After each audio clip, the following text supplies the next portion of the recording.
May 29, 2022 marks the 24th anniversary of one of the most recognized gang members from the West Coast. He was primarily infamously known for being the primary suspect of the murder of Tupac Shakur. One of hip-hop's most beloved figures, he embodied the phrase, "live by the gun and die by the gun." This is the story of Orlando "Baby Lane" Anderson. The sources that we'll be using will be from The Guardian, Associated Press, LA Times, and documentaries Rap Murder and A&E Who Killed Tupac, and more. In the beginning, Orlando Tive Anderson was born on August 13, 1974 in the city of Compton, California. Orlando had been in an unsecured childhood.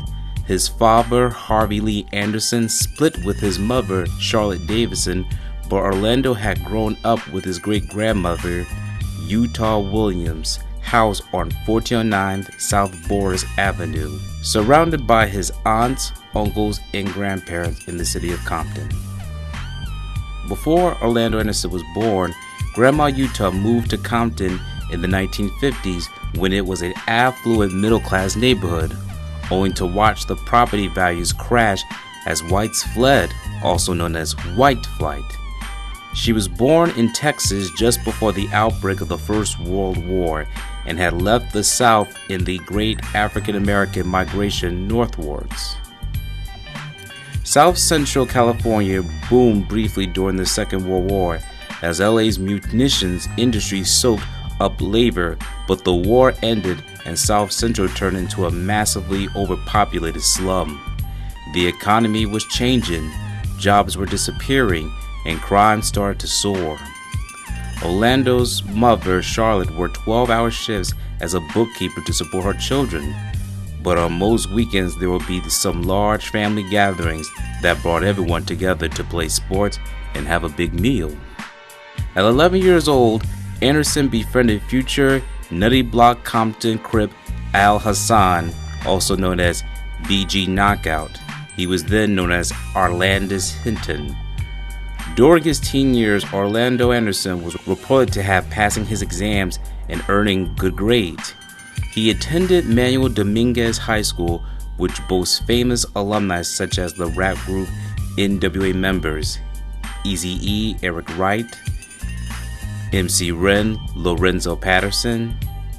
He transferred to the San Fernando Valley Williams Howard Taft Charter High School. NWA rapper Ice Cube, O'Shea Jackson's alma mater, before returning to Taft for his funeral year of high school. After graduating in 1992, Anderson attended Compton Community College before dropping out. While he may have been smart in school, Baby Lane wanted to be also smart in the streets. He would start to converse with gang members who he met in high school and his neighborhood. Gang members were in Orlando's family. He made friends with them, and he wanted to be one of them. Therefore, he decided to turn his life into becoming a gang member himself. A gang member. In his early teens, Anderson became affiliated with the Compton, California-based Southside Crips street gang and guarded the nickname Baby Lane, compiling a criminal record that includes arrests for assault and robbery along the way. He was called Baby Lane for living the street life at a young age. He was also called on the streets as Lando, short for Orlando. Anderson would eventually serve time in juvenile detention with his best friend BG Knockout after getting into legal trouble. The lampposts on South Boris, where Orlando grew up, are all spray painted with the letters SS, South Side. A stop sign has been redesigned in blue aerosol paint and read, "Can't Stop the SSC." This is the Southside Crip territory. It was a typical South Central family history in many ways. Baby Lane lived with his high school sweetheart, Rashina Smith, in her apartment in Lakewood, just southeast of Compton. She was a student nurse. They had two girls, Crystal, then age 2, and Courtney, 1. but he was also juggling another relationship with another girl named Thais Lanier, who had just given birth to a girl, Ariel. He also had fathered another daughter, making him a father of 4. One of the mothers of Anderson's children is the cousin of his best friends, Destra and BG Knockout. Orlando Anderson's maternal uncle, Dwayne Keith Davis, better known as Keefy D, lived in the White House next door to him. Keefy D was also a Southside Compton Crip member who made millions of dollars as a drug dealer. Orlando had a close relationship with his half-brother Pooh, and together they have founded a music record company called Success Records. He then worked at a local hydraulic shop until the middle of 1996. Orlando Anderson had aspirations to work in the entertainment industry. He wanted to be a famous rap artist and screenwriter. Baby Lay and Keefy Davis have a cameo in the Blaze It Up music video by Mel Lowe featuring Redman, as you can see in this video. The Catalyst. Orlando Anderson was an active gang member in 1996. He would be arrested for shootings that occurred in Compton. He and his friend Corey Edwards were reported suspects in the shooting and murder of Jake Robles, who was a friend and bodyguard of Death Row CEO Suge Knight. In 1996, Anderson was involved in an altercation at the Lakewood Mall, where he and his entourage assaulted Trayvon Lane, a member of Death Row Records, and snatched his Death Row medallion. There was rumored to be a bounty placed on the Death Row medallions by their rivals, the Compton Crips, of which Anderson was a respected member. This move was extremely disrespectful and infuriated Suge Knight, Tupac Shakur, and the rest of the Death Row entourage. On September 7, 1996, after the Bruce Seldon vs. Mike Tyson fight, Trayvon Lane coincidentally spotted Anderson by himself in the MGM and told Tupac and the rest of the Death Row entourage that Anderson was the one responsible for snatching his medallion. It was reported that Shakur approached Anderson and asked, "You from the South?" Anderson nodded and Shakur punched Anderson in the face, knocking him down to the ground. Tupac Shakur can be seen on the MGM security camera running over to Anderson with the rest of his entourage throwing the first punch. Anderson then suffered a rather severe beatdown as he was essentially jumped by 5 members with no one to help. However, according to BG Knockout's interview with Vlad TV, Anderson escaped the worst of the beating by managing to cover his face during the attack. After Tupac was shot, the Las Vegas police were strongly criticized for failing to conduct follow-up interviews with the possible witnesses who were in the car behind Suge Knight's. The witnesses and gang members were reluctant to talk to the police. Suge was the only person in the car with Tupac. Las Vegas police frostedly described him as uncooperative. Knight would stick with the street code by not cooperating with law enforcement. 6 days later, after the shooting, at 4:03 p.m. on Friday the 13th of September 1996, Tupac Shakur was pronounced dead. The world will mourn the loss of one of the most influential rap figures, and many conspiracies will surround his death. The War. As Orlando Anderson and his entourage returned to Compton, word on the street was that Orlando Anderson, of being the trigger man, sparked the city into an abyss of gunfire. In Compton, a bloody war broke out between the North and South Side. Over the next few days, police counted 12 shooting incidents and 3 fatalities. Paranoia rippled the neighborhood. There were rumors that the Bloods were being offered $10,000 for every Southside Crip they killed. On the night of October 2nd, 300 police officers swept down on the houses of known gangbangers in Compton and neighborhoods to the south and east. The raid was essentially part of the crackdown to halt the warfare, but it also gave the Compton police the opportunity to arrest Orlando. However, he was never charged for the murder of Shakur. On one occasion, according to BG Knockout's interview with Vlad TV, Orlando Anderson was shot in both kneecaps with AK-47s. He was wheelchair-bound for a year.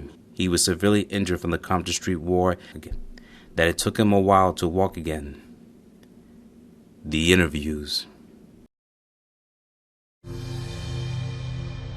Is it Orlando? Yes. Let me just ask you point blank, did you kill Tupac Shakur? I didn't kill Tupac.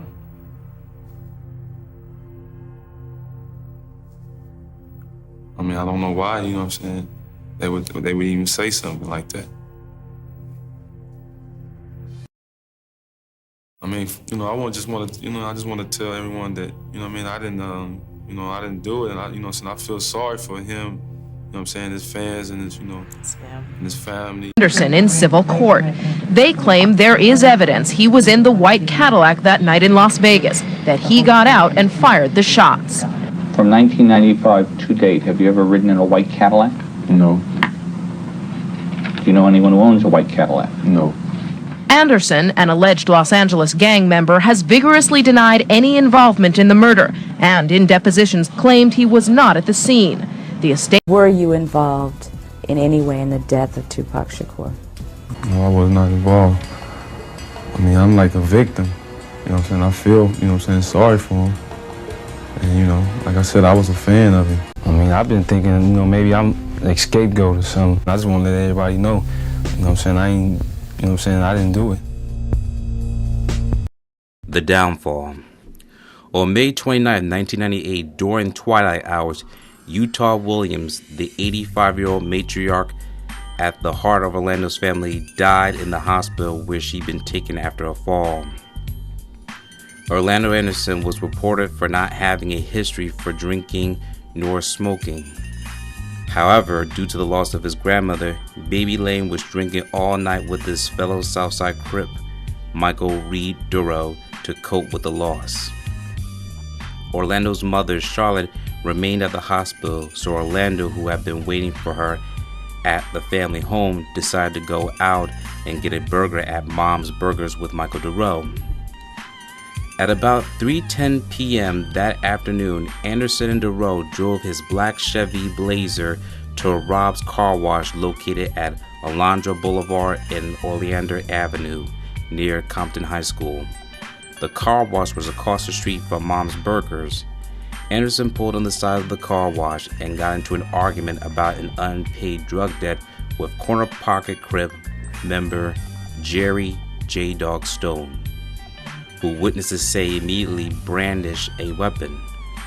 Jerry Stone was not alone. He was also accompanied by his older, taller, and stockier brother, Michael Big Stone. Big Stone reportedly stood between 6'4" to 8 inches, towering over his enemies. He made sure that his younger brother Jerry was safe. Witnesses also say that Michael Duro talked to Jerry Stone into putting the gun away, and that's when Orlando Baby Lane Anderson pulled out his gun and a battle ensued. Anderson drew first blood and pulled out his 9mm gun. Anderson shot Jerry Stone twice before being slain himself in a hail of bullets. Anderson reportedly shot Stone to death before Jerry's brother and fellow Corner Pocket Crip, Michael Stone, in turn shot Orlando Anderson dead center in the chest. Orlando slumped over the wheel after being hit. Michael Duro, who had been shot as well from Michael Stone, noticed when Anderson dropped his gun, a wounded Duro recovered it, returned fire, killing Michael Stone. Duro shot both the Stone brothers even after they both hit the ground. After killing Michael Stone, Michael Duro attempted to flee the scene by driving Anderson's Blazer from the passenger side, and it crashed. This location was 6 blocks away from the police station. A barrage of 30 shots go off. Police hear the gunfire and immediately drive towards the turf war. Police arrived at the scene of the crime. The Blazer vehicle was riddled with bullet holes. The paramedics were on their way to assist the wounded gang members.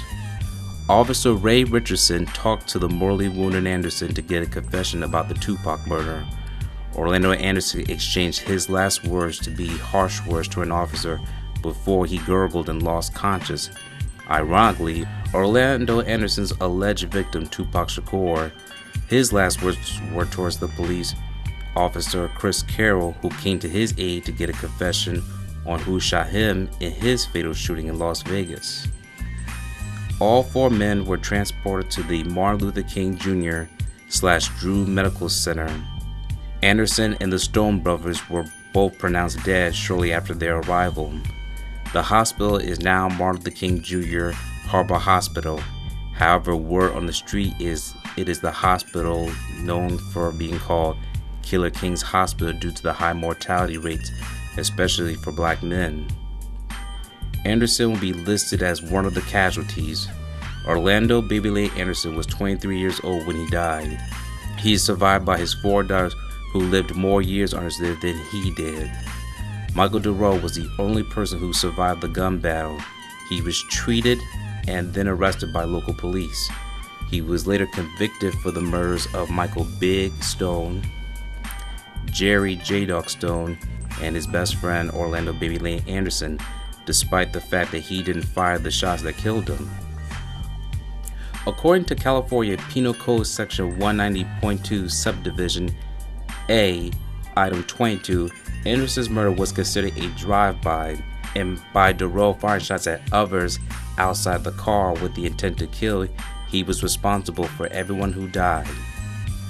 On October 6, 1999, he was sentenced to 3 life terms without the possibility of parole, plus 49 years just like his father, Michael Durrell Sr., several years prior.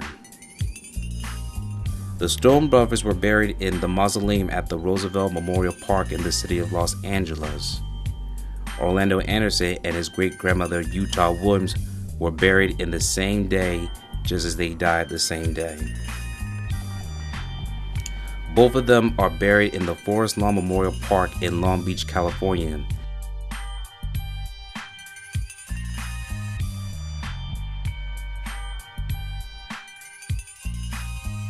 This cemetery is also the resting place of Tupac's friend and death row artist, the King of Hooks, Nate Dogg, who died several years after Baby Lane. This is the last lane for Orlando Anderson. His uncle KVD was incarcerated the day before his death. He lived by the phrase, "Live by the gun and die by the gun." He was loved by his family and friends.